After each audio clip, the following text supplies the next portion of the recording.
I have a list of medications here that I got from Amazon.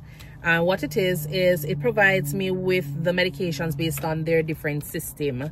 It gives me the name of the drug and the dosage and how to pronounce it as well. So for example, I need information regarding quinolone drugs, then I can always go to the section for antimicrobial bacterias and you know, get those medications. So it's very handy.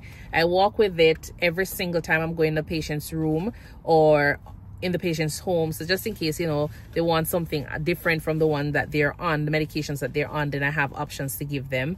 And you know, just in case I need a quick reference in terms of what dosage the medications are in, then I have it at my fingertip.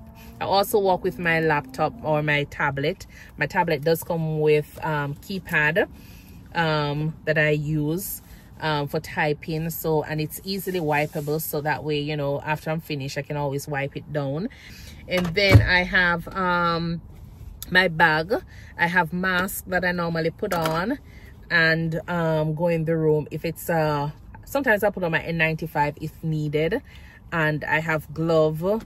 I have my Crocs that I normally wear in some places that I go, depending on what's going on and my previous exposure to, you know, that location. Sometimes I just have a lot of dogs inside. And why I make mention of dogs is because a lot of people here have dogs for days, you understand? And sometimes the house that the dogs are in, like, you know, dogs are just running wild, so they'll put away the dogs when you get there, but the flooring is like full of hair and all them stuff there. I can't bother with it on my sneakers, so I just walk with my Crocs, so that way when I get back in my car or to my car, I take it off, drop it in a container around the back, and when I get home I just throw some hot water on it and wash it off, and we're good again, you know.